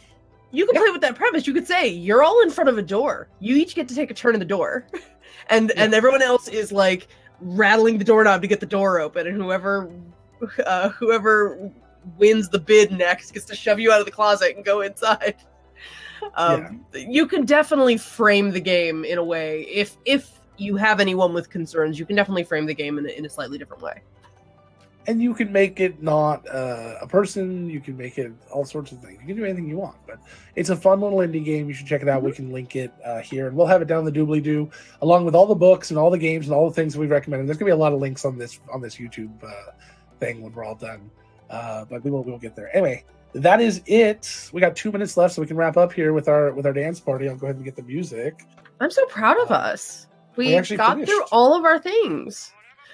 Do we want to set a challenge for next episode? I had a challenge earlier, but I completely forgot what it was. So. Oh no! Well, if you think of it, let me know. Oh, it was creating. Oh, I was going to say a weird challenge. Instead of you and I working separately, what if we work together on something? Sure. I would love it if we could maybe create a challenge. And this is system-based. It's mechanics-based. I know you're not always into that. But if we could come up with a simple variation on the magic system of mostly what I'm interested in this may not be for next week, and that's fine. We can talk about something else next week. You can do a challenge. I would love to see what you and I can come up with as a mana or point-based magic system, but that has a variation enough that both sorcerers and wizards can use it, and they still feel like they're individual. Okay, so 2 different ways of approaching a mechanic system because that's let them interact with them differently. The system up that exists is that all of a sudden wizards and sorcerers basically become very similar, even more so. And sorcerers become usually it balances it more towards the sorcerer in terms of the abilities and powers. Anyway, it was just something I come up with. We can come up with something different. So that's mechanics based. That might take us longer than a week. So if you had something else for next week, I'd do that. The most absurd creature class combation you can think of for a PC. Creature class combination. All right. Pick a monstrous race. Pick a monstrous race. We're gonna be out at least 2 days next week too, so it's probably best we don't do anything heavy. Yeah. All right. So creature class combination, like a Minotaur ballerina, but basically like a kobold wizard, like Andy played. A fun monstrous race and class combination that you think would be hilarious. Well, we will go ahead and bring that challenge next week. We will be here at our normal time next week. Yep. Angela will be gone for Christmas, but we'll be right back. Happy holidays to everyone. Happy Illuminus, happy Candle Nights, happy Christmas, Hanukkah, Kwanzaa, whatever. Happy winter. Happy winter time. Happy winter solstice. Happy Red Starbucks cups. We really appreciate Happy Red Starbucks Day. Ooh, I like that. Thank you guys so much for being here. Thank you for watching. We really appreciate every one of you. Tonight at 5 o'clock, we've got Countless Heroes. It's going to be an interesting session. We're gonna start out with some builds, and then hopefully sometime in the new year we're gonna have that. Well, by the end of this year we'll have the new membership system set up, and then next year we're going to be introducing at least 2 or 3 new shows, one streaming show, which will be here on Wednesdays, I believe, at 5 o'clock. So it's going to be a full day of streaming for this guy, but I won't be on that show. But I will be producing it. Nurse Smith will be producing it. We're starting to branch out. So we got a lot coming. Our song is done. A lot of we talked through our song. So we play it again. Anyway, it's after 2 o'clock. We want to thank World Anvil. I'd like to thank for everything they've done for us. I'd like to thank Angela for being here and being so awesome. I'd like to thank everyone for supporting this. I'd like to thank my parents and God for this award. I would like to thank my local grocery store for sugar, honey, lemon, cough drops, and I was going to say chocolate company for making obscenely good chocolate. Peppacoa for keeping me going this week. Mm-hmm. Taco Bell for being quick and easy and cheap. And what else can I think? We'll DM all of these companies our contact information so that they can send us our residuals for sponsorship. US Bank for the $5.02 from a dispute I filed 6 years ago that they didn't investigate at the time. Because they finally investigated and found out they owed me $5.02. So thank you guys so much for that. It's been a very interesting week. Thank you guys again. We love you all, and I think that's it for us. Yes, as always, be good to each other. And Dr. Angela says, go get your flu shot. Or don't. Or do. Definitely get your flu shot. Remember, even if you don't get the flu, like me, very often it is very much it is the mass. What's it called? Gosh darn it! I'm trying to remember the name of it now. It's the tribe immunity. Remember, you know, if you don't get your flu shot, you might give the flu to someone else. Immunity. Herd immunity. There it is. We're all cows. Herd immunity. Thank you. Yes. So that's the goal. So even though I have always been the one that's like, well, I don't get the flu very often, maybe once every 3 or 5 years. I've come to realize it changes every 3 or 5 years. So definitely get it every year. Well, again, I've never really needed it. I always feel worse if I get it, but I never feel that bad. I would absolutely rather get it than to end up giving it to someone else. So definitely get your flu shots. Take a look, and we'll go from there. Can we rerun our episode? Yes, we'll go ahead and rerun it right after this. Since the RPG Lab just raided with a party of 5, we're just wrapping up. RPG but we Lab, want to rerun. Thank you so much. We are, we are just wrapping, but we'll go ahead and hit it as a rerun because we found that the lunch times kind of changed for people, and this is a good time for people to come over. But we really appreciate it. We talked about a lot of very fun things here about why I'm not a big fan of water races, and we talked about the new Unearthed Arcana sidekick stuff. We talked about our challenge time, which properties we bring over into role-playing games. Light Up the Forge, talked about World Anvil a lot. Taming of the Brew is our homebrew thing, where we talked about, what did we talk about there? We talked about a fun new spell that we found inside of something called Sprouting Chaos, which is an amazing PDF, which we link. And then Cross the Streams, which is actually supposed to be not Cross the Streams, it's supposed to be All Systems Go, where we talk about Everyone is John. Right now is, of course, our dance party, which I'm talking and not dancing. And this is us going. You're so bad at this. So we're going to go ahead and leave now. Thank you guys so much. I can do the white guy over, but that's about it. No. That's my move. Yeah. If I stand up, I can do like the sprinkler and the lawnmower start.